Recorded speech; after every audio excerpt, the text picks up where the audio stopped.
오늘은 7과의 내용을 함께 살펴보도록 하겠습니다. 그래서 오늘도 이제 은사와 관련된 내용들을 이제 다루게 될 것입니다. 지난 시간에도 우리가 은사에 대한 내용들을 함께 살펴봤는데 오늘도 이어서 그 은사의 좀 더 구체적인 내용들을 좀 살펴보도록 하겠습니다. 오늘 말씀의 내용들을 살펴보기에 앞서서 우리 고린도전서 12장 7절에서 11절 요 책에 이제 기록되어 있는 내용을 먼저 함께 읽고 이후의 내용들을 한번 살펴보도록 하겠습니다. 시작. 각 사람에게 성령을 나타내심은 유익하게 하려 하심이라. 어떤 사람에게는 성령으로 말미암아 지혜의 말씀을, 어떤 사람에게는 같은 성령을 따라 지식의 말씀을, 다른 사람에게는 같은 성령으로 믿음을, 어떤 사람에게는 한 성령으로 병 고치는 은사를, 어떤 사람에게는 능력 행함을, 어떤 사람에게는 예언함을, 어떤 사람에게는 영들 분별함을, 다른 사람들에게는 각종 방언 말함을, 어떤 사람들에게는 방언들 통역함을 주시나니 이 모든 일은 같은 한 성령이 행하사 그의 뜻대로 각 사람에게 나누어 주시는 것이니라.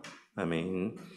그래서 오늘 요 고린도전서 말씀, 사실 뭐 은사와 관련돼서 가장 주요하게 다뤄지는 본문 가운데 하나인 이 고린도전서의 말씀을 중심으로 이제 은사에 대해서 함께 나눌 텐데, 이제 오늘 말씀 요 챕터에서는 사실 이 개별의 어떤 은사가 뭐냐 이런 것에 좀 초점이 맞추어져 있다라기보다는, 그러니까 이러한 여러 가지 은사들의 주어진 궁극의 목적이 뭐냐, 그 본질이 뭐냐라고 하는데 좀 더 이 내용, 챕터의 내용이 좀 포커스가 맞추어져 있습니다. 왜냐하면 물론 이제 이번 시간에 제가 이 여러 지혜의 말씀, 지식의 말씀, 뭐 믿음 이런 내용들에 대해서도 간략하게 설명은 드릴 거예요. 근데 이 내용들이 어떤 완전한 일치된 견해는 아닙니다. 이 은사가 정확히 뭐냐, 그리고 이 은사가 지금도 있냐 없냐, 이런 데 있어서는 사실 큰 틀에서의 개혁주의 진영 안에도 여러 가지 의견들이 분분합니다. 그래서 사실 이 은사가 구체적으로 뭔지, 그리고 이 은사가 지금도 여전히 유효한지, 어떤 모습으로 발현되어지고 있는지, 어떤 이런 것들을 규명하는 데 우리가 집중하기보다는 하나님께서 교회 안에 이런 여러 가지 은사들을 왜 주셨는가, 그러면 그 목적이 뭔가 라고 하는 것을 우리가 살펴보는 것이 더 성경이 말씀하고 있는 바에 좀 핵심에 좀 가까운, 좀 유익이 되는 내용들일 것이다라고 생각합니다. 그래서 이 챕터의 내용도 사실 그런 관점에서 다루고 있다. 그래서 하나하나를 세세하게 해서 이것은 이런 은사야, 이런 게 지금도 있어 없어, 이런 거를 깊이 있게 다루지는 않는다라는 것을 좀 염두에 두시고 이 내용을 한번 보도록 하겠습니다. 은사는 하나님의 선물입니다. 그러니까 이게 하나의 중요한, 우리가 은사에 대해서 기억해야 될 중요한 전제입니다. 은사는 하나님의 선물이다. 우리 주님이 교회를 충만하게 하시려고 성령님을 통해서 주시는 은혜다. 이것도 또 하나 우리가 은사에 대해서 기억해야 될 핵심적인 내용 가운데 하나죠. 하나는 뭐다? 은사는 선물이다. 그러니까 우리가 값없이 받는 선물이에요. 그러니까 그것을 받는 사람에게 무엇인가가 있지 않습니다. 그것을 주시는 분에게 그 어떤 이제 주도권이 있는 것이지 받는 대상에게 무엇이 있지 않다. 그것이 하나고, 그러면 그걸 왜 주셨냐? 교회를 충만하게 하시기 위해 주셨다. 이 두 가지를 우리가 은사를 대함에 있어서 꼭 명심해야지만 됩니다. 그러니까 이 말은 무슨 말이겠습니까? 결국 은사는 뭐랑 직결될 수밖에 없다? 봉사와 직결될 수밖에 없다. 섬김과 직결될 수밖에 없다. 일함과 직결될 수밖에 없다.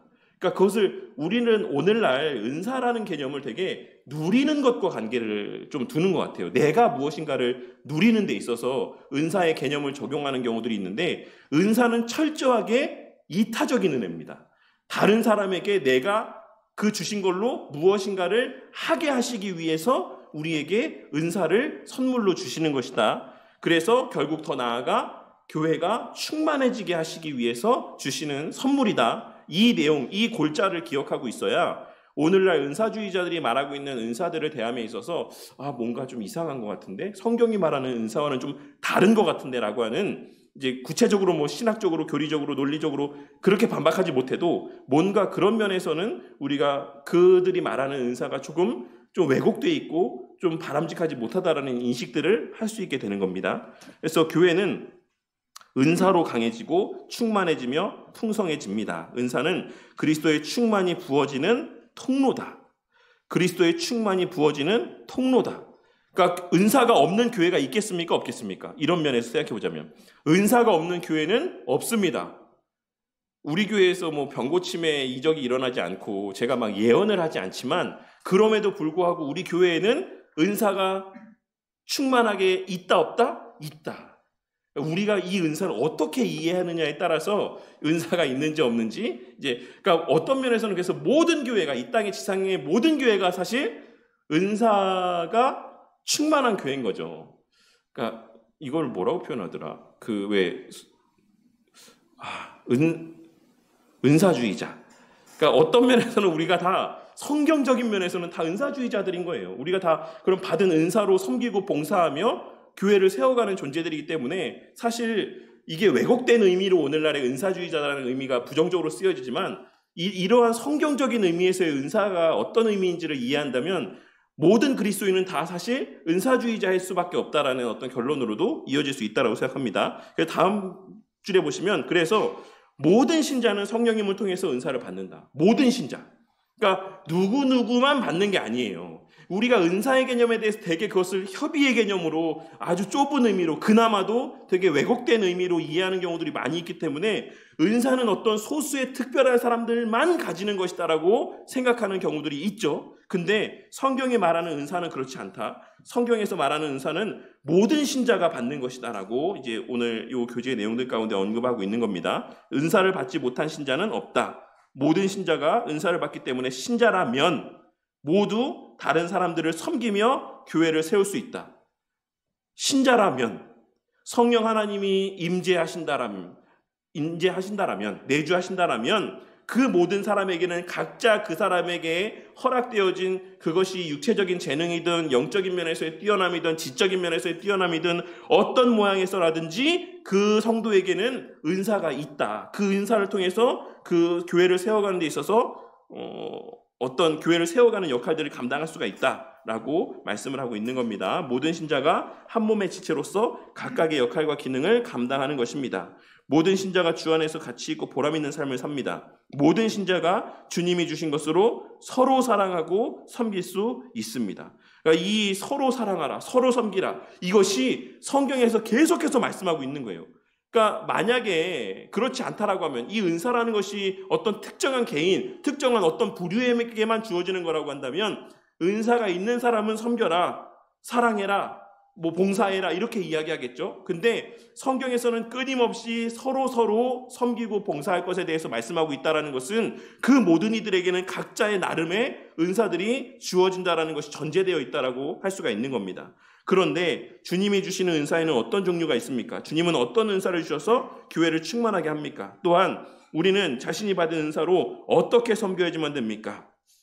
은사의 종류와 은사의 사용 원리를 잘 알아 주님의 뜻대로 섬겨야지만 됩니다. 그래서 이 챕터에서는 뭡니까? 은사의 종류가 무엇이고 그 받은 은사 그것을 어떤 원리로 사용해야 되는가 그것을 지금 챕터에서 다루게 될 것입니다. 다음 페이지 넘어가시면 그래서 똑같은 이제 말씀으로 이제 요 내용들을 다루고 있어요. 그래서 보시면 1번에 이제 읽은 말씀이니까 그것을 기억하시고 1번에 우리 주님이신 예수 그리스도는 자신이 세우신 교회가 충만하도록 그분의 것을 교회의 선물, 곧 은사로 주셨습니다. 주님이 성령님을 통해 주시는 은사에는 어떤 것들이 있습니까? 라고 이렇게 질문하고 있어요. 몇 가지가 지금 여기에서 언급이 됐습니까? 한번 쭉 볼까요? 지혜의 말씀, 그리고 지식의 말씀, 그리고 믿음, 그리고 병 고치는 은사, 그리고 능력 행함, 그리고 예언함, 그리고 영들 분별함, 그리고 각종 방언 말함, 그리고 방언들 통역함. 총 몇 개? 9개가 지금 여기에 언급이 되어 있습니다. 위에 성경 본문 외에도 은사의 목록을 열거한 본문들이 있습니다. 아래의 성경 본문들을 참고할 때 어떤 은사들이 더 있습니까? 또한 흔히들 은사를 어떤 기적적인 능력이라고 생각하는데 대부분의 은사는 어떤 특징을 지니고 있는지도 한번 말해보기 바랍니다. 그래서 로마서 12장 6절에서 8절 말씀을 보면 이제 이거 우리가 살펴봤던 말씀이지만 한번 볼까요? 거기서 6절에서부터 이제 있는 은사들을 한번 나열해 볼까요? 첫 번째, 예언. 그리고 그 다음은 섬기는 일. 그 다음은 가르치는 일. 그리고 위로하는 일. 그리고 구제하는 일. 그리고 다스리는 일, 그리고 긍휼을 베푸는 일. 이렇게 지금 은사들에 대해서 나열하고 있습니다. 그러니까 이 내용들을 살펴볼 때 어떤 특징들이 있는 것 같습니까? 예언은 좀 그렇다라고 하지만 물론 이 예언이 뭐라고 말씀했죠? 뭐 내일 동쪽으로 가지 마. 큰일 당해. 막 이렇게 이런 예언이라고 얘기 안 했죠. 물론 성경에 이런 종류의 예언도 있습니다. 빌립의 네 딸들이 바울 사도에게 그런 예언을 했죠. 가지 마세요. 가면 분명히 이제 뭐 몹쓸 일 당합니다. 그랬더니 바울 사도가 뭐라 이야기했습니까? 난 상관없다. 그렇게 해서 하나님의 뜻이 선포되어진 것, 내가 받은 하나님의 뜻, 계시는 내가 거기 가서 하나님의 복음이 전파될 것이다라는 예언을 나는 받았어. 그 과정에서 설령 너가 한 예언이 맞아도 나는 그 궁극의 예언, 하나님이 말씀하신 것을 신뢰하기 때문에 나는 상관없어. 괜찮아. 라고 하고 가죠. 그러니까 이런 것들을 생각해 봤을 때 어떤 미래에 있을 일들에 대한 것을 예언하는 것도 성경이 완전하게 부정하지는 않는다라고 할 수가 있어요. 왜냐하면 실제 성경에서 그런 내용들이 언급되어지고 있으니까. 근데 여기서 말하고 있는 예언은 이제 그런 예언이 아니다라고 말씀드렸죠. 분수의 여기 믿음의 분수라는 것은 어떤 교리적인 일치성, 틀, 테두리, 그 어떤 이 울타리 안에서 말씀을 전하는 것을 말씀한다고 말씀드렸어요. 그러니까 말씀을 선포하고 가르칠 때 그 교리의 틀 안에서 전통적인 가르침 안에서 이 말씀을 선포할 것을 말씀하고 있는 것이 이 예언의 은사다라고 말씀을 드렸죠. 근데 그 외의 것들, 섬기고 가르치고 위로하고 구제하고 다스리고 긍휼을 베풀고, 이거는 다 어떤 일들 같아요? 이거 어떤 특별한 은사가 있는 사람들만 이 일을 하는 겁니까? 이게 되게 예외적인 모습이라고 여겨지는 내용들이라고 생각이 되세요? 그렇지 않죠. 지금 이 교재에서 로마서 12장에 기록되어 있는 은사들을 언급하고 있는 이유는 우리가 일반적으로 은사다라고 하면 은사는 어떤 특정한 개인에게, 일부의 사람들에게, 뭐 마치 또 옛날에는 뭐 영지주의자들이나 뭐 이런 일부의 사람들에게 있는 어떤 특별한 은혜인 것처럼 이 과거에도 그렇고 오늘날에도 그렇고 그런 생각을 갖고 있지만, 로마서 12장 말씀해 보시면 이 모든 내용들이 되게 평범한 내용들이에요. 평범한 거. 은사라는 것이 어떤 특별한 것도 있을 수 있지만 성경이 말하고 있는 대부분의 이 은사들이 뭐와 관련되어 있다? 되게 일반적인 모습과 관련되어 있는 것을 확인할 수 있다라는 사실을 이제 요 로마서 12장을 통해서 말씀하고 있는 겁니다. 3번에 보시면 성경에 나온 은사들은 교회가 그리스도의 충만함으로 충만하도록 주님이 주신 선물이고 능력입니다. 이런 은사들이 교회 안에서 풍성하게 나타난다고 한다면 지금 우리가 섬기는 교회의 모습은 어떤 모습을 나타내 보이게 되겠습니까?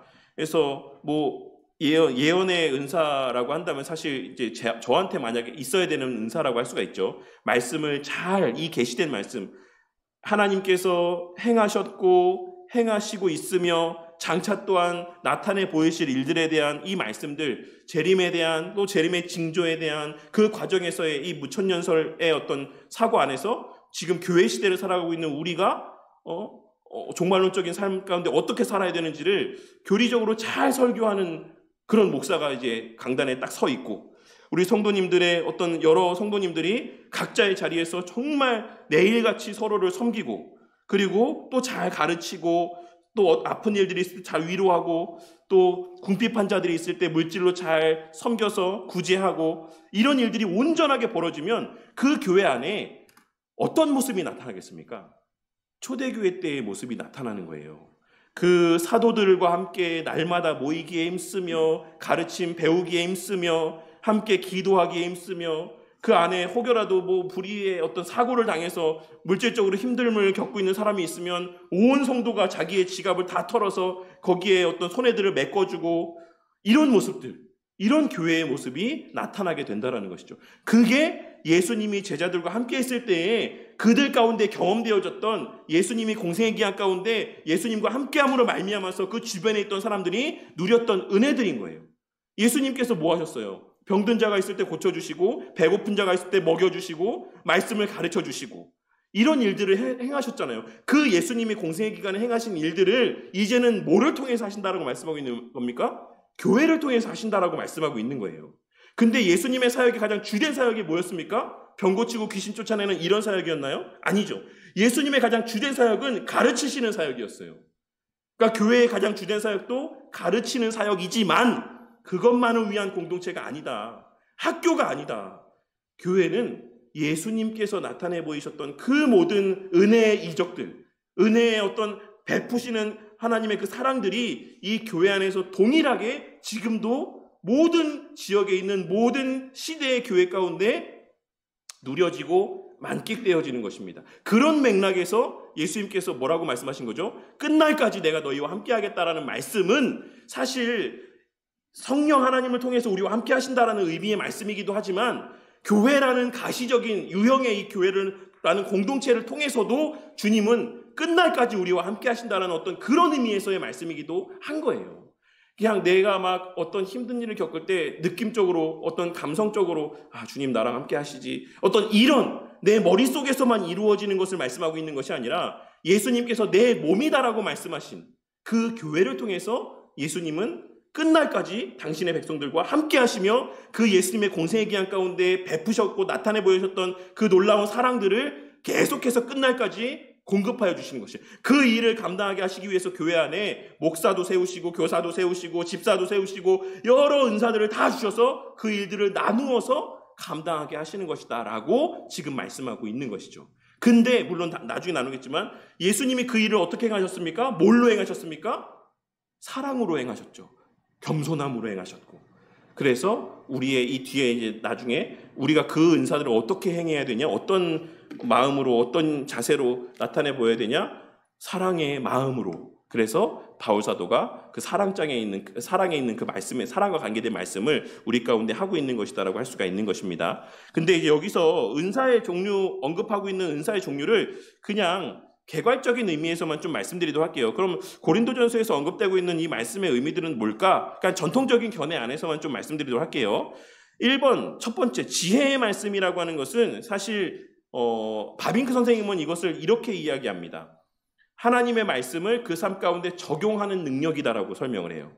그러니까 이번에 지식의 말씀이 어떤 의미냐? 그러니까 이 성경에 제가 예를 들어서 이제 설교를 할 때 설교에는 본문에 주해가 있고 그 주해에 대한 내용들을 적용하는 게 있잖아요. 그러니까 설교 안에는 사실 지식의 말씀과 지혜의 말씀의 요소들이 다 들어가 있어요. 그래서 지식의 말씀은 성경에 기록된 말씀의 의미가 무엇인가를 객관적으로 그 어떤 의미 자체를 잘 설명해주는 은사가 지식의 이 말씀과 관련된 은사입니다. 그리고 이제 1번에서 언급하고 있는 지혜의 말씀은 그 말씀이 그래서 어떻다는 거냐? 그 말씀이 이제 나의 삶과 어떤 관계가 있다는 얘기냐? 라고 하는 것을 이야기해 주는 것. 그 삶 가운데 적용해 주는 은사를 지혜의 은사다. 지혜의 말씀이다. 라고 말씀하고 있는 거예요. 근데 저도 물론 이 본문의 말씀 아주 깊이 보지 않았기 때문에 잘 이해는 안 되지만 아직 그 내용을 제가 막 섣불리 말씀드리긴 뭐하지만 바울 사도가 분명히 지혜의 말씀을 지식의 말씀보다 더 앞서서 언급하고 있는 의도가 저는 있을 거라고 생각합니다. 왜냐하면 성경에서 이제 그런 어떤 순서 자체도 갖고 있는 의미들이 있기 때문에. 근데 어쨌든 바울 사도는 그 말씀 본문의 의미가 무엇인지를 해석하는 것보다도 그 말씀이 그 삶 가운데 어떻게 적용되어져야 되는지를 말하고 있는 은사를 더 앞에 두고 있다. 이것이 갖는 의미에 대해서 우리가 좀 생각해 볼 필요가 있다라고 생각합니다. 그리고 3번에 이제 믿음이라는 것은 구원의 믿음에 대한 것을 말씀하고 있는 게 아니에요. 칼빈 선생님은 이 3번의 믿음에 대해서 뭐라고 이야기하고 있냐면 특별한 확신이다라고 이야기를 하고 있어요. 특별한 확신. 예를 들자면 이제 교회를 제가 이제 담임하고 있으면서 저는 이런 믿음의 은사가 좀 없는 것 같아요. 예를 들자면 제가 늘 말씀드리지만 우리 문수정 집사님이 처음에 오셨을 때 그리고 나서 우리 또 찬주 집사님 오셨을 때 항상 오실 때마다 제 마음에 어떤 마음이 드냐면 이게 끝이다. 이제는 이런 기적 같은 일이 이제 더 이상은 안 일어날 것 같다. 이런 마음이 되게 제가 믿음 없는 모습인데도 그래요. 왜냐하면 우리 교회가 뭐를 엄청나게 자랑할 만한 뭐가 있는 것도 아니고 외적으로 뭐가 있는 것도 아닌데 이런 지역에 있는 작은 이런 교회에 이렇게 알아봐서 막 이렇게 오시는 분들이 있을까? 이런 마음이 항상 한켠에 있거든요. 그래서 막 이렇게 한동안 있다 보면 또 막 한 분이 오시고 또 한 분이 오시고 이렇게 해서 지금의 이렇게 또 성도의 무리가 어느 정도 형성이 됐죠. 근데 여기서 말하는 이제 그런 믿음은 저같이 믿음 없는 이런 모습이 아니라 주께서 교회를 세우셨을 때에 분명히 그 교회 가운데는 필요한 자들, 보내주실 자들이 있다라는 어떤 이런 특별한 확신들.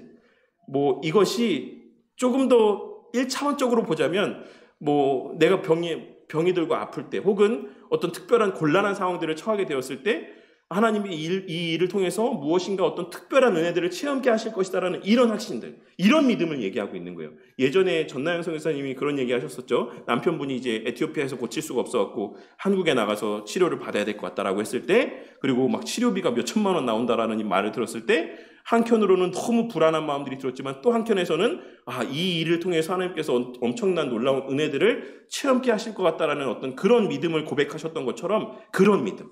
칼빈 선생님은 그래서 이것이 구원에 관한 믿음이 아닌 그러니까 우리 일상의 삶에서의 하나님께서 베푸실 특별한 어떤 은혜들에 대한 믿음을 말하는 것이다 라고 설명을 하고 있어요. 어떤 의미인지 아시겠죠? 그리고 이제 문제가 되는 거는 그 다음부터죠. 사실 3번까지는 사실 우리가 다 어느 정도 잘 이해할 수 있는 내용이고 4번에 있는 치유의 은사는 병 고치는 능력은 말 그대로예요. 병을 낫게 하는 능력, 은사입니다. 근데 이 은사가 사실 이제 제가 저는 어떤 면에서는 사실 은사 중지론을 신뢰하는 사람이기도 하지만 어떤 면에서는 은사 소멸론자이기도 해요. 은사 중지와 소멸론은 뭐가 차이가 있냐면 은사가 이제 아예 그 사도시대 때 끝났다라고 보는 견해가 은사 중지론이라고 한다면 은사 소멸론은 은사에 나타나는 어떤 빈도나 정도가 시대에 따라서 경감되어져 간다는 것을 믿는 게 은사 소멸론이라고 보시면 돼요. 그래서 은사 소멸론자들이 꽤 많습니다. 개혁주의 진영 안에. 근데 어쨌든 이 병 고치는 은사가 아예 없다, 다 거짓말이다 라고는 할 수는 없지 않을까. 특별한 어떤 상황 가운데서 그런 모습을 나타내 볼 수도 있지는 않을까 싶지만 뒤에서 이제 나누겠지만 이 성경에서 말하는 있는 그대로의 어떤 은사는 저는 사실 오늘날엔 거의 없다라고 생각합니다.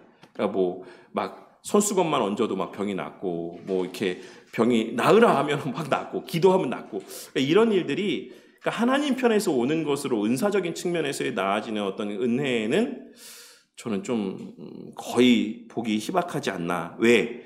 오늘날에는 일반 은총으로서의 의료 기술이 저는 그것을 대체한다라고 저는 생각해요. 이거 개인적인 생각입니다. 그래서 오늘날엔 과거에는 사실 그처럼 옛날에는 자기가 왜 죽는지도 모르게 그냥 병에 걸려서 그 병에 합당한 치료도 받지 못하고 죽게 되는 경우들이 많이 있었죠. 근데 오늘날에는 어떤 시대입니까? 엄청난 의학이 발달된 시대이기 때문에 저는 이것이 그 시대에 한정된 의료기술이 오늘날과 같이 발달되지 않은 때에서 하나님께서 주신 특별한 은사이고 은혜다라고 저는 생각을 해요. 물론 제가 다시 한번 말씀드리지만 이 자체를 부인하는 건 아닙니다. 근데 어쨌든 오늘날에는 이보다 더 나은 면에서 옛날 같았으면 오늘날 다 죽었어야 될 병들이 진짜 많아요. 근데 오늘날 다 고치잖아요. 암도 물론 돈의 문제지 옛날 같았으면 다 죽었을 병이지만 오늘날에는 다 살아나지 않습니까?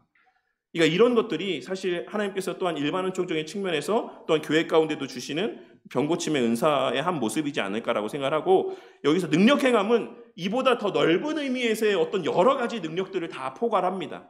이제 이런 것들을 의미하고 보수 선생님은 이 능력행함의 은사에 대해서 말씀하시면서 하나님 나라의 임재를 증명하는 표적이다라고 이렇게 설명을 하고 있어요. 그래서 초대교회 때에도 이런 이적들을 통해서 하나님의 나라가 이제 이 땅에 임했다라는 것을 하나님께서 드러내시기 위해 이런 능력행함의 역사들을 이적들을 나타내 보여주셨다라고 이렇게 설명을 하고 있는 거죠. 그래서 어떤 면에서는 이제 막 복음이 전파되어지는 정말 오직 이런 데에는 사실 이런 능력행함의 은사들도 있을 수 있죠. 근데 그런 측면에서 계시가 계속해서 확장되어져가는 측면에서 이제 그런 것을 말씀하고 있는 것이고 6번은 그 계시를 선포하는 것, 구체적인 말씀의 선포의 어떤 의미를 담고 있다라고 할 수가 있습니다. 그리고 그 다음에 영들 분별함은 참된 가르침과 거짓된 가르침을 분별하는 능력이에요.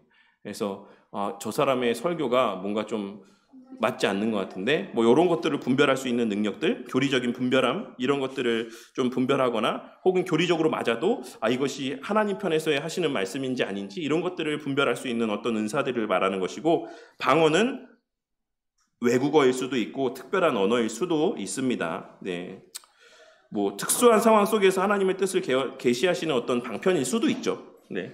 그래서 이런 내용들은 그냥 하도 논란도 많고 사실 이 내용들은 좀 더 깊이 다뤄야 될 부분들이 있기 때문에 그냥 대략적으로 이 정도만 아시면 될 것 같아요. 그래서 이런 은사들이 고린도 교회 가운데에서 언급되어지고 있다라고 보시면 될 것 같습니다. 그래서 이 시간이 앞서 말씀드렸던 것처럼 이 은사가 구체적으로 뭔지를 정확하게 제가 설명해 주는 시간은 아니기 때문에 이 정도만 말씀을 드리도록 할게요. 초록색 박스 보시면 우리 주님이 교회에 은사를 주신다는 것은 참으로 놀랍고 기쁜 소식이 아닐 수 없습니다. 주님은 교회를 세우실 뿐만 아니라 그 교회의 온갖 은사들을 풍성한 선물로 주셔서 충만하게 하십니다. 모든 은사는 신자 한 명 한 명이 그리고 모든 교회가 온전해지고 강해지며 흔들리지 않고 충만하게 천국의 복을 누리기 위해서 꼭 필요한 영적인 자질들입니다. 라고 이야기를 하고 있어요. 물론 은사 외에도 그리스도 안에서 교회가 누리는 복들은 매우 많습니다. 우리는 죄사함과 의롭다 하심, 뭡니까? 칭의. 네, 죄사함과 칭의를 말씀하고 있는 거예요. 이 죄사함과 칭의, 이것은 예수님의 어떤 사역에 기인하는 겁니까? 근거하는 거죠. 예수님의 적극적인 순종과 수동적인 순종, 능동적 순종과 수동적 순종으로 그 수동적 순종으로는 뭐가 해결되어지는 거죠? 죄 문제가 해결되고, 능동적 순종으로 우리가 의롭다 여김을 받게 되는 그것을 지금 말씀하고 있는 겁니다. 죄사함과 의롭다 하심이라는 가장 크고 근본적인 복 외에도 이게 가장 큰 복이다라고 말씀하고 있는 거예요. 성령님이 우리 가운데 오셔서 끝까지 함께 하심으로 구원과 영생을 보증받는 복을 누립니다. 이 보증으로서의 모습 가운데 하나가 성화되어져가는 모습이다라고 신앙고백서에서는 언급을 하고 있어요. 뿐만 아니라, 그러니까 그런 면에서는 성령 하나님의 내주하심을 통해서 뭐를 이끌어낸다? 삶의 변화되는 열매들을 성령 하나님은 이끌어내신다라는 것을 또 알 수 있죠. 뿐만 아니라 우리는 성령님을 통해 우리 주님과 함께 거함으로 평강과 기쁨 가운데 살아갑니다. 삶의 내용이라는 측면에서 볼 때는 성령님의 역사를 통해 우리 주님을 점점 닮아가는 복도 말하지 않을 수 없습니다. 이것이 이제 성화의 복이다라고 할 수 있죠. 예수님이 걸어가신 십자가의 길처럼 우리도 다른 사람을 위해서 자신을 내어주고 희생하는 삶을 사는 것도 가장 존귀하며 칭찬받는 삶을 산다는 점에서 하늘의 복이다.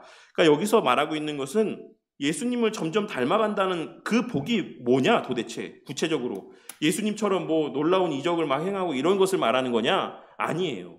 근본적으로 예수님을 닮아간다라고 하는 것은 예수님의 이타성과 그 대가 없는 사랑, 겸손 이런 본질적인 모습들을 닮아간다라는 것을 말씀하고 있는 거예요. 그래서 우리도 다른 사람들을 위해서 자신을 내어주고 희생하는 삶을 살아가게 되는 것을 사실 근본적인 의미에서 우리는 성화라고 봐야지만 됩니다. 그렇게 자기를 부인하고 다른 사람을 더 낮게 여겨가는 삶의 모습. 그런데 은사는 이 모든 것들에 더하여서 더 충만하고 천국의 복을 더 풍성하게 누리도록 주시는 우리 주님의 특별한 선물이다. 성령님의 역사다. 그러니 신자로서 교회로서 살아가는 삶이 어찌 기쁘지 않을 수 있겠습니까?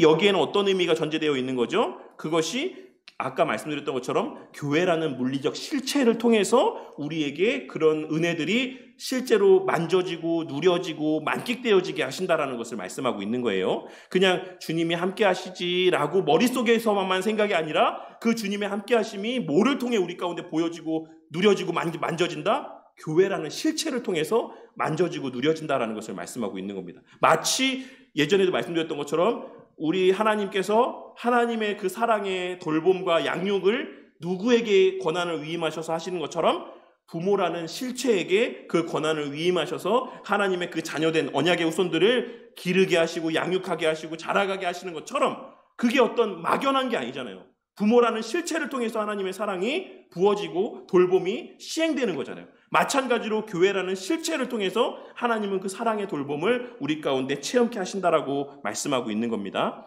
은사의 종류는 여러 가지입니다. 어떤 것은 기적적인 것이라고 할 수 있는 독특한 것입니다. 병 고치고 능력 행하고 예언하고 영들 분별하고 뭐 방언 말하고 방언 통역하고 이런 은사들 이 세상에서 쉽게 볼 수 없는 것들입니다. 그러나 어떤 은사들은 우리 주변에서 쉽게 볼 수 있는 일반적인 자질들이나 모습입니다. 지혜, 지식, 그 다음에 믿음, 뭐 이런 것들. 그리고 로마 12장에 앞서 나왔던 섬기고 가르치고 위로하고 구제하고 다스리고 긍휼을 베푸는 이런 은사들은 사실 특별하게 드러나지 않는 은사들인 거죠. 기적적인 은사들은 눈에 띄기 쉽고 또 특별한 것처럼 보여줘서 주목을 받지만, 그래서 그런 사람들한테는 더 많은 신실함과 어떤 은혜를 받았다라고 생각하지만, 이런 일반적인 것에 대해서는 많은 관심을 갖지 않는 경우들이 많이 있습니다. 그렇지만 이것이 성령님으로 말미암고 성령님께서 주시는 선물이라고 한다면 더 수준이 높고 특별한 사람에게만 주시는 특별한 은사 같은 것은 있다 없다? 없다. 모든 은사가 다 똑같이 귀하고 가치 있다. 모든 은사는 그 사람의 조건과 상관없이 그 하나님의 뜻대로 주시는 것이다. 은사를 받은 사람은 그 은사를 어떤 공로도 없이 오직 은혜로 받은 것입니다. 그러므로 자신의 은사로 인해 교만하거나 자랑할 수가 없다. 오직 다른 사람들을 섬기고 교회를 세우는 것으로만 사용해야지만 된다. 스스로도 조심해야 될 뿐만 아니라 주위 사람들도 은사에 대해서 성경적으로 생각해야 된다. 앞서 처음에 말씀드렸던 내용들입니다. 그래서 이렇게 도리어 눈에 띄지 않는 은사로 충성스럽게 섬기는 분들을 우리는 더 귀하게 여기고 존중할 수 있어야지만 될 것입니다. 요것과 관련해서 제가 잠깐 말씀드리자면, 만약에 병고침의 은사가 있다. 예를 들어서 뭐 그런 분들 많잖아요. 주로 이제 권사님들인 경우들이 많고 여자 목사님들인 경우들이 되게 많은데, 물론 그렇다고 해서 남자 목사님들이 없다는 얘기는 아니지만, 근데 이제 뭐 예전에 어디죠? 무슨 기도원, 할렐루야 기도원인가? 어디 왜 김계화라는 분 혹시 이름 들어본 적 있어요?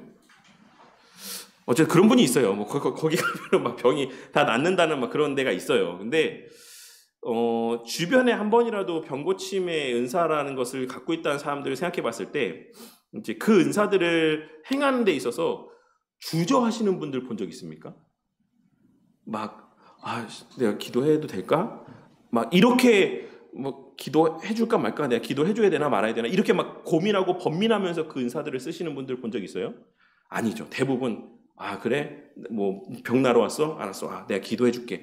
이렇게 하고 그 모습을 나타내 보이지, 막 주저하거나 막 이렇게 하는 모습을 저는 본 적은 없는 것 같아요. 근데 반면에 우리가 이 은사를 우리 삶에서 주어지는 모든 은혜들을 총칭하는 것이다라고 생각해 봤을 때, 물질도 하나의 은사입니다. 물질의 부요함 가운데 살아가는 것도 특별한 하나님의 은사예요. 그것이 그 사람이 갖고 있는 어떤 그 경제적인 어떤 뛰어난 감각, 센스, 이런 것을 통해서 돈을 많이 벌게 되는 것, 이런 것도 하나님이 주시는 은사인 거죠.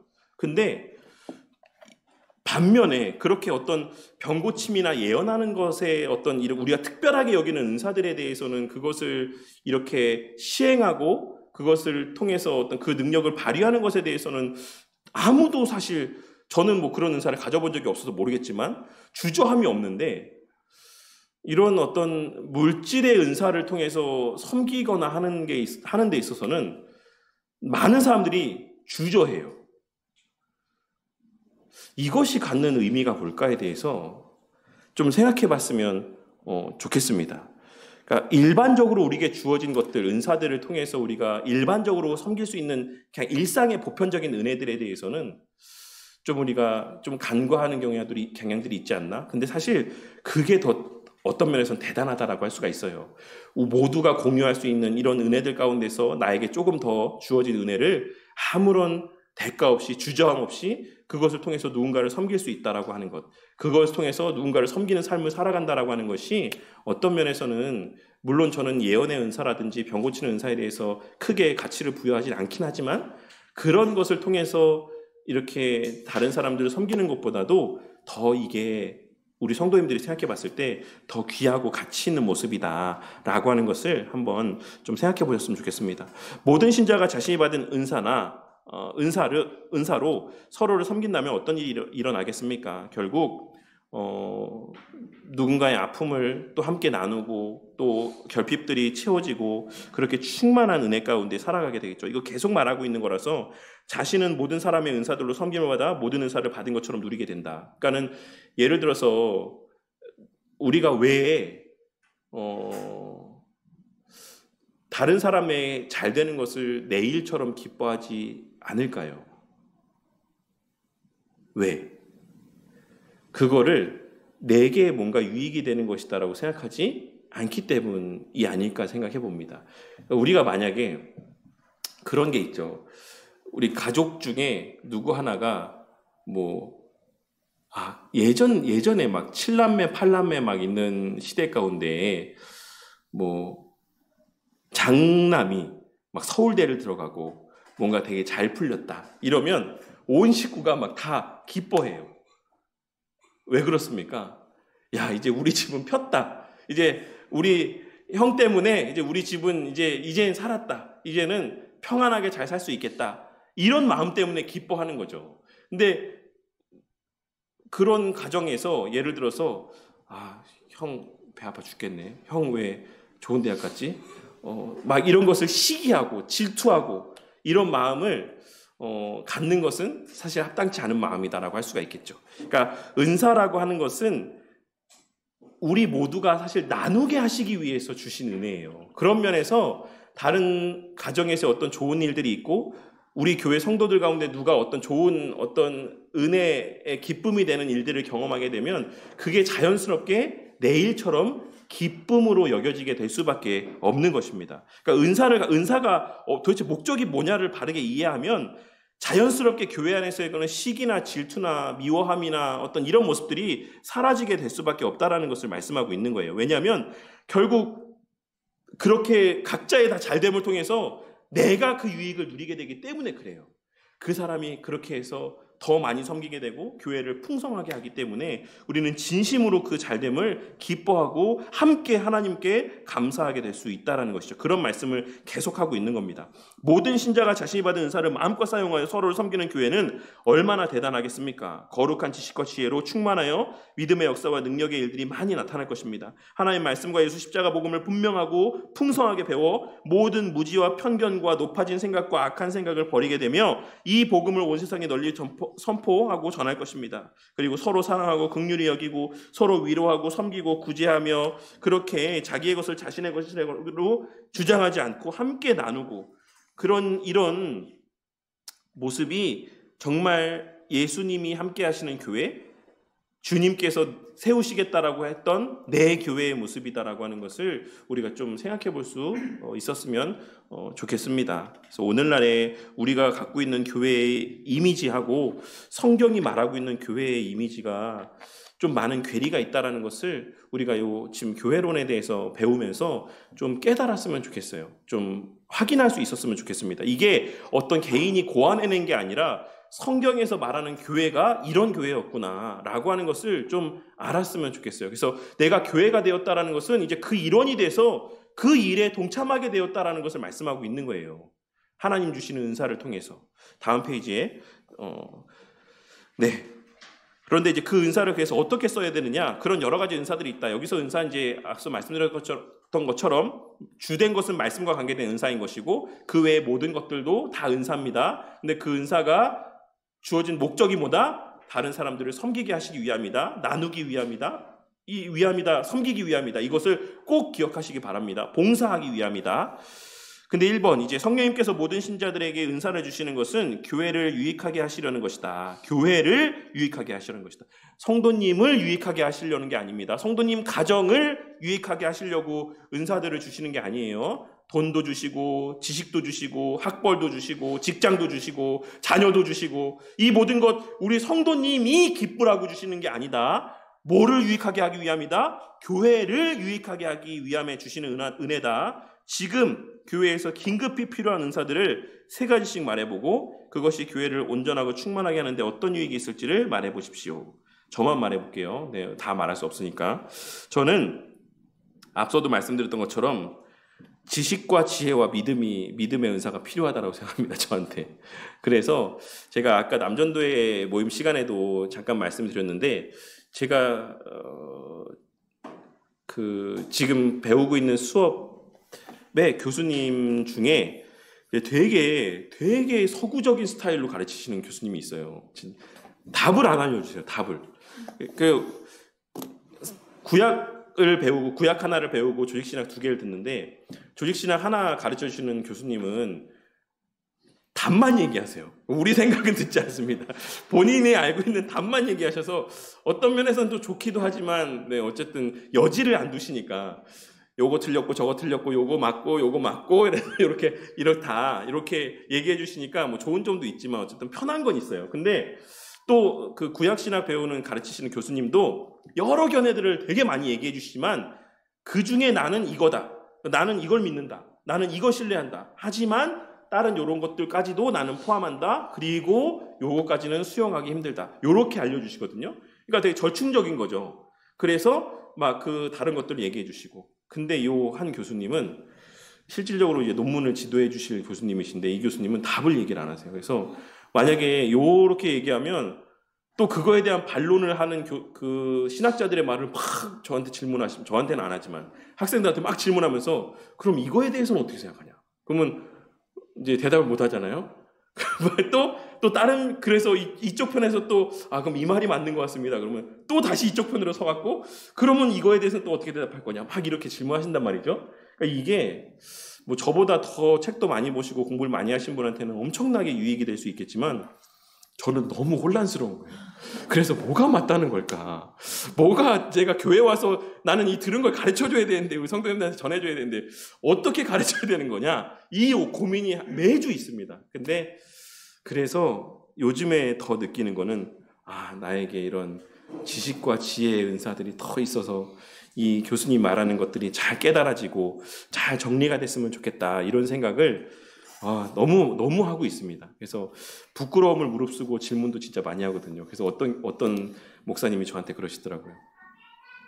목사님 되게 용감하다는 생각이 들었다. 그래서 자기는 질문을 못 하겠다. 왜냐하면 이게 또 되게 이게 질문하는 게 되게 양날의 검인 게 자기 미천이 또 드러날 수가 있거든요. 와, 이것도 몰라서 질문한다고? 이렇게 생각이 되어질 수 있지만 저는 제가 인정받으려고 한 것도 아니고 제가 학위를 받으려고 한 게 아니라 진짜 배우려고 한 거니까 모르는 거는 그냥 막 다 질문한단 말이죠. 그래서 어떤 목사님 보면서 되게 용감하다고 생각했다 했는데 어쨌든 좀 그렇게 질문하고 또 듣게 되는 내용들을 통해 때로는 저도 듣고 나서는 되게 얼굴이 화끈대는 질문을 했다라고 생각되는 때도 있지만 그렇게 좀 해서 그런 은사가 있었으면 좋겠다. 우리 교회 안에. 그래서 저를 통해서 그렇게 잘 전해졌으면 좋겠다라는 마음이 있고 마지막 3가지라고 했으니까 마지막 1개는 믿음의 은사가 저한테 좀 있었으면 좋겠다라는 생각을 했습니다.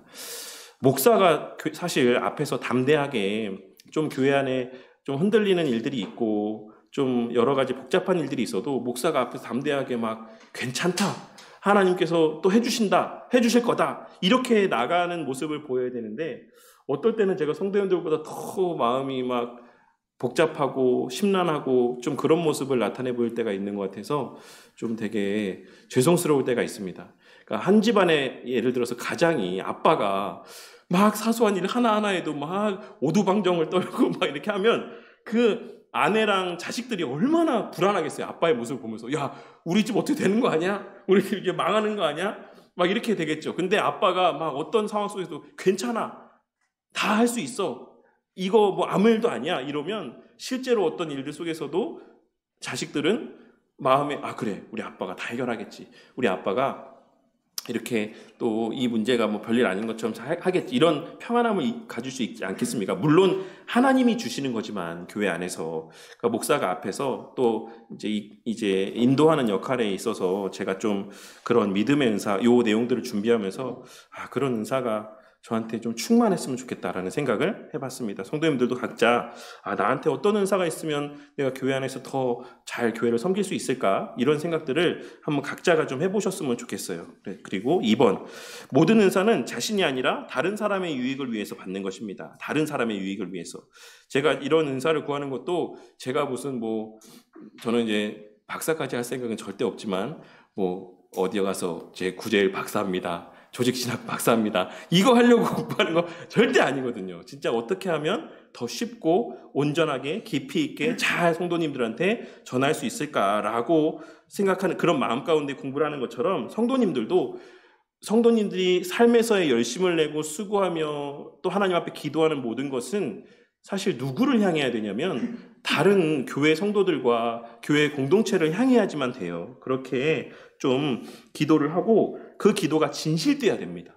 그냥 그걸 받기 위해서만 그렇게 기도해서는 안 된다는 거예요. 거짓된 기도를 해서는 안 된다는 거예요. 무슨 말이냐면 예를 들어서 대표적인 건 물질이라고 할 수 있으니까 하나님 저 교회에서 열심히 정말 봉사하기 위해서 물질 좀 주세요 라고 기도할 때만 기도에 대한 것들을 쓰고 그거를 핑계 삼고 정작 진짜 그래서 나에게 물질의 은혜가 왔어요. 그런 기도의 응답으로서 내가 좀 물질적인 부유함을 살게 됐어요. 근데도 그것을 이제 쓰려고 할 때는 벌벌벌벌 하면서 안 해. 그러면 사실 실상 내가 그 기도할 때 내가 교회 공동체를 위해서 그 물질을 구했지만 그 본심은 뭐였던 겁니까? 그냥 나를 위해서였던 거예요. 내 지금 시급한 여러 문제들을 위해서 그걸 구했던 거죠. 단적인 예로 이걸 말씀드린 거지만 그 외에도 우리의 모든 기도, 간구, 은사에 대한 하나님 앞에서의 어떤 또 받은 은사에 대한 어떤 우리의 바른 마음가짐은 그 모든 은사가 누구를 향해야 된다?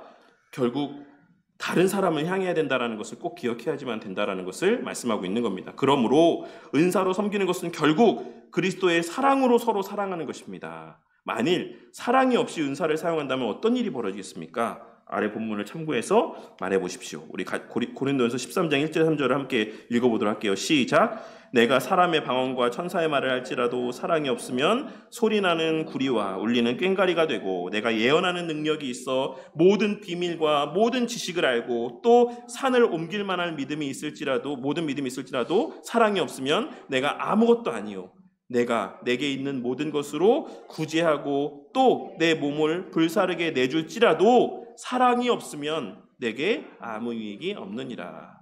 결국에는 뭐라고 계속해서 말씀하고 있습니까? 아무 유익이 없다라는 것을 말씀하고 있는 거죠. 아무것도 아니고 아무 유익도 없다. 그거는 아무것도 아니다라고 말씀을 하고 있습니다. 사랑이 없이 은사를 사용하여 행하는 어떤 일들은 요란하기만 하며 아무것도 아니고 아무 유익도 없습니다. 요란하기만 하고. 그렇다면 주님께 선물로 받은 은사로 잘 섬기기 위해서는 어떤 태도가 필요한지 우리 한번 고린도전서 13장 4절에서 7절을 한번 읽어보도록 할까요? 시작. 사랑은 오래 참고 사랑은 온유하며 시기하지 아니하며 사랑은 자랑하지 아니하며 교만하지 아니하며 무례히 행하지 아니하며 자기의 유익을 구하지 아니하며 성내지 아니하며 악한 것을 생각하지 아니하며 불의를 기뻐하지 아니하며 진리와 함께 기뻐하고 모든 것을 참으며 모든 것을 믿으며 모든 것을 바라며 모든 것을 견디느니라. 이 말씀을 어디서 제일 많이 듣습니까? 우리 성도님들은. 저는 결혼식장에서 많이 듣는 것 같아요. 근데 이 말씀이 남녀 간의 사랑에 대한 것을 말씀하고 있는 걸까요? 지금 이 고린도전서 13장에서 우리가 계속해서 12장 13장에 넘어오면서 뭐를 다뤘습니까? 교회와 은사에 대해서 다뤘잖아요. 그러니까 이 지금 13장에서의 말씀하고 있는 이 사랑에 대한 진술들은 뭐에 대한 것을 말씀하고 있냐면 남편과 아내가 서로에 이렇게 사랑해야 되라는 것을 말씀하고 있는 게 아닙니다. 교회 안에서 우리가 은사를 나타내 보일 때 이런 마음으로 은사를 나타내 보여야 돼. 교회 안에서 봉사할 때 이렇게 해야 돼. 라는 것을 말씀하고 있는 거예요. 오래 참아라. 오래 참으면서 봉사해라. 이것은 또 저에게 주시는 말씀일 수도 있죠.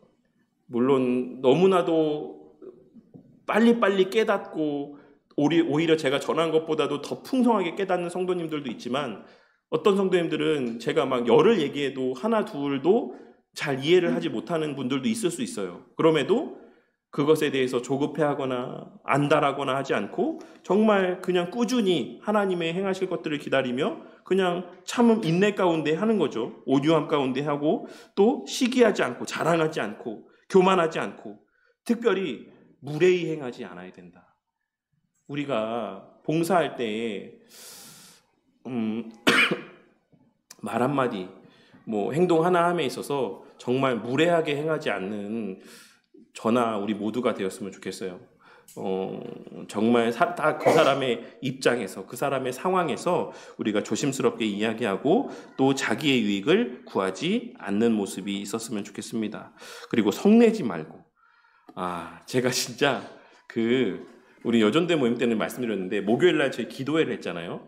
근데 기도회 할 때 이제 목사님들이 다 오셔서 앞에 나와서 자기 교회 기도 제목들 3가지씩 얘기하고 이제 기도하고 또 다른 분들 나와서 같이 기도하고 또 이렇게 반복하거든요. 한 3교회씩 나와서. 근데 그 중에 한 목사님이 첫 번째로 나오신 목사님이 첫 번째 기도 제목이 그거였어요. 교회 기도 제목이. 우리 교회 성도들이 화목하게 해주세요. 이게 기도 제목이었습니다. 그러면서 교회는 지금도 생각이 안 났어요. 그때 말했는데 교회는 주방이랑 어디만 평안하면은 평안하다 이렇게 얘기를 하셨거든요. 근데 이제 그 자기 교회 얘기하시면서 권사님들이 항상 주방의 주도권을 쥐고 있는 권사님들이 몇 분 있잖아요. 그 기싸움을 하는 권사님들이 몇 분 있단 말이죠. 근데 뭐 소금을 많이 넣네, 적게 넣네, 이것 때문에 막 싸움이 나고 막 이래서 교회가 난리가 났다. 막 이런 얘기를 하시면서 성도들이 화목하게 좀 이렇게 기도해줘라 이렇게 말씀하시는 기도 제목을 제가 들으면서 맞다. 진짜 우리가 무례히 행하지 않고 성내지 않는 거, 봉사할 때 다 우리가 서로의 유익이 되자고 하는 일이지 않습니까? 근데 소금 좀 더 넣고 덜 넣고 뭐 이런 것들, 뭐 반찬이 이렇고 저렇고 뭐 이런 것들이 정말 그렇게 엄청난 일은 아니잖아요. 뭐 그게 아주 사소하다는 일은 아니지만 그게 교회가 깨어지고 나뉘어지고 교회를 안 나가고 그 사람의 얼굴을 안 볼 정도의 막 그런 일은 아니지 않습니까? 저희 어머니 교회에서도 이거 어머니 교회에서 드지는 않겠죠.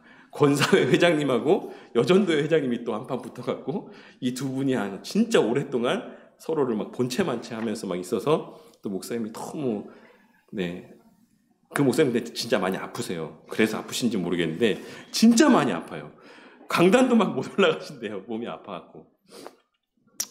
그렇다. 그래서 좀 이 13장에 있는 이 4절에서 7절 말씀 지금 이 시간 그냥 가볍게 넘기지 마시고 천천히 이거를 계속 좀 보셨으면 좋겠어요. 우리가 교회 안에서 어떻게 살아야 될까? 교회 안에서 어떻게 행동해야 될까?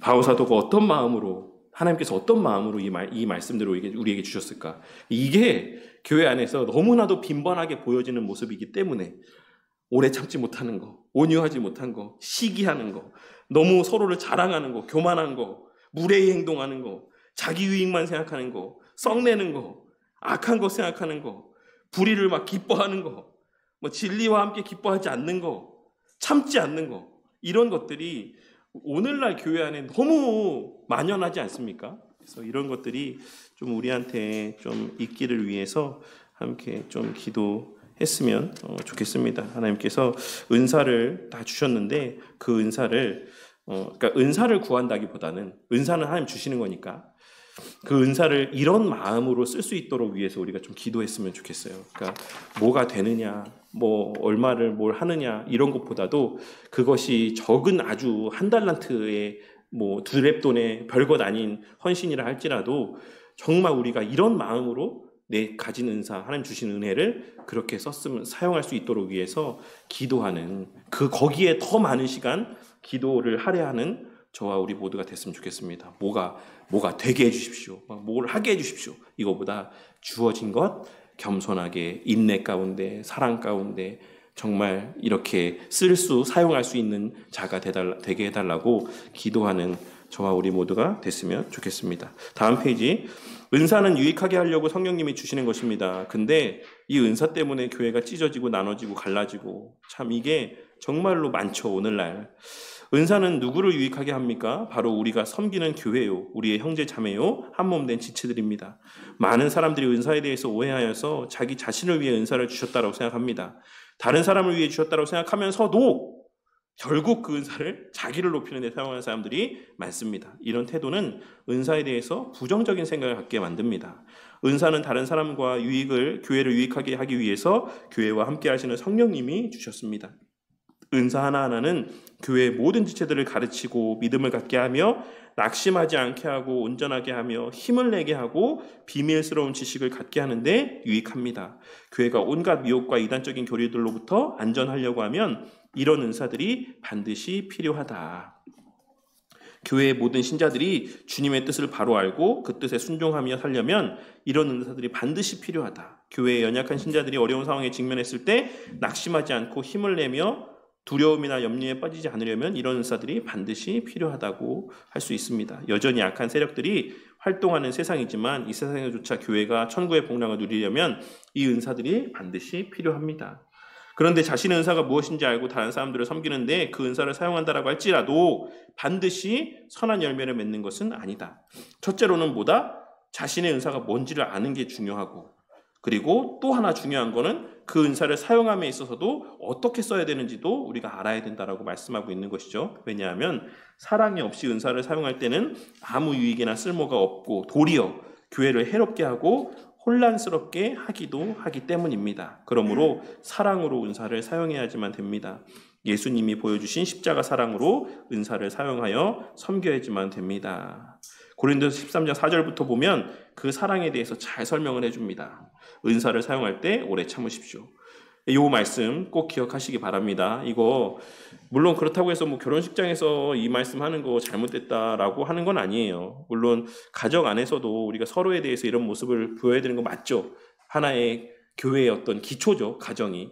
가정 안에서 남편과 아내도 이런 모습을 나타내 보여야 되는 것은 맞지만 본질적으로 이게 부부 사이에 이렇게 살아라라고 하시는 말씀은 아니다. 라는 것을 꼭 기억하시기 바랍니다. 이렇게 할 때 성령님이 은사를 주신 목적대로 우리를 사용하실 것입니다. 이렇게 할 때 은사가 제대로 사용되어서 교회가 온전히 세워지며 충만하게 될 것입니다. 우리가 은사로 섬길 때 사랑으로 행한다면 모든 사람이 유익을 얻어서 천국의 복락을 누리게 될 것입니다. 그때 우리는 우리가 서 있는 이곳의 하나님 나라 곧 천국이 이미 임했다라는 사실을 볼 것입니다. 누구를 통해서? 나를 통해서 다른 사람들이 보고 다른 사람들을 통해서 내가 보는 거죠. 그렇게 서로가 서로의 섬김을 통해서 그렇게 하나님 나라가 임했다라는 사실을 우리가 보게 되는 것입니다. 묵상과 적용을 보도록 하겠습니다. 1번, 우리 주님은 모든 신자에게 한 명도 예외 없이 은사를 선물로 주십니다. 그리고 그 은사로 섬기게 하셔서 교회를 충만하게 하십니다. 어떤 은사로 다른 사람이나 교회를 유익하고 충만하게 했는지 말해 보십시오. 말해 보십시오. 어떤 은사로 하셨는지 한번 스스로 대답을 한번 해보시기 바랍니다. 또 나는 어떤 은사로 섬김을 받아서 유익을 얻었는지 한번 말해보시기 바랍니다. 뭐 저도 아까도 물론 목사니까 당연히 말씀과 가르침 그리고 뭐 예배의 어떤 수종드는 자로서 성도님들을 섬긴다고 하는데 뭐 얼마나 유익을 받으셨는지는 잘 모르겠지만 그렇게 저는 섬기고 있다라고 생각을 하고 우리 성도님들은 저는 성도님들로부터 맛있는 식사와 교회의 재정과 또 저를 위한 또 교회를 위한 기도의 저는 은혜들을 누리고 있다라고 생각합니다. 그래서 우리 성도님들이 또 서로에게 우리가 어떤 은사로 서로가 섬김이 되고 있는가, 유익이 되고 있는가 한번 생각해 봤으면 좋겠어요. 네. 2번, 어떤 사람들은 방언의 은사나 병 고치는 은사만을 과도하게 강조해서 은사가 왜 주어졌으며 교회에서 은사를 어떻게 사용해야 되는지에 대해서 오해하도록 혼란을 일으킵니다. 또한 어떤 사람들은 아예 은사에 대해서 무관심하기도 합니다. 이 두 가지 잘못된 방향을 극복하기 위해서 우리가 어떻게 해야 되겠습니까? 어떻게 해야 될까요? 이제 은사에 대해서 바르게 가르칠 필요가 있는 거죠. 목적이 뭔지, 그 궁극에 하나님 주신 그 지향점이 어디에 있는가를 바르게 가르치면 은사에 대해서 오해하지도 않고 지나치게 관심을 갖지도 않을 수 있을 것 같아요. 그렇다고 또 무시하지도 않겠죠. 나에게 이런 은사 주셨구나. 그러면 나는 이거를 정말 열심히 잘 선용해서 하나님 사랑으로 행해서 교회가 풍성해지고 또 다른 사람이 어떤 이런 유익을 나누어 공유할 수 있도록 내가 열심을 내야겠다. 이런 마음을 갖게 될 것이다라고 생각을 합니다. 마지막 3번. 주님과 같이 자신을 내어주는 사랑으로 은사를 사용할 때 그 은사는 풍성한 열매를 맺는 섬김이 됩니다. 사랑이 없이 은사를 사용하는 것과 사랑으로 은사를 사용하는 것의 차이를 구체적인 예를 들어 설명해 보시기 바랍니다. 그리고 한 주 동안 주위의 지체들이 사랑의 섬김을 알고 감동할 수 있도록 마음을 다해 섬기고 다음에 모였을 때 자신이 섬겼던 구체적인 방식과 행했을 때의 생각과 느낌, 섬김을 받은 사람들의 반응 등을 서로 나누어 보십시오. 이거 제가 그냥 한 번만 쭉 나누는 거고 이거 나중에 또 소그룹으로 이렇게 이 교회론에 대해서도 다시 한번 나누는 시간들을 갖도록 할 예정입니다. 그래서 지금은 쭉 한번 보시면 되고 그때 이런 내용들이 있으면 정말 한 2명, 뭐 3명 이렇게라도 이 내용들을 좀 나누는 시간들을 가져봤으면 좋겠어요. 사랑이 없이 은사를 사용하는 것은 어떻게 되겠습니까? 결국 관계가 깨어지게 되죠. 뭐 우리가 음식을 할 때에도 뭐 예를 들어서 주방 봉사, 식당 봉사 이게 뭐 제일 문제가 많다 하니까 음식을 해옴에 있어서도 정말 사랑으로 하지 않으면 이제 시험에 들 때가 있죠. 먹는 것만으로도 막 내가 내 입에 들어가는 것처럼 기쁘다. 막 이런 마음.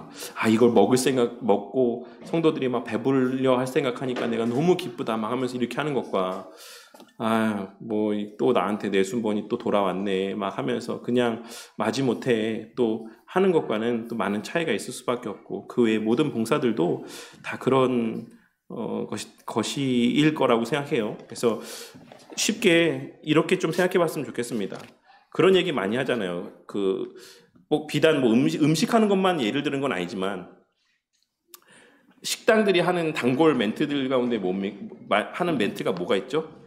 내 가족이 먹는다는 심정으로 요리합니다. 뭐 이런 멘트들, 내 자식이 먹는다는 생각으로 뭐 합니다. 이런 어떤 표현들을 많이 쓰잖아요. 그런 것처럼 내가 정말 끔찍히 사랑하는 내 자식, 내 가족, 뭐 내 배우자, 이런 대상들을 떠올리면서 그런 마음으로 우리가 봉사하고 또 섬기고 이런 모습이 우리 가운데 좀 있었으면 좋겠습니다. 그래서 저를 위해서도 늘 기도해 주시고, 제가 요즘 들어서 조금 금방 또 좀 전에 믿음 얘기해놓고 또 이렇게 얘기하는데, 진짜 거의 지금 되게 바닥인 것 같아요.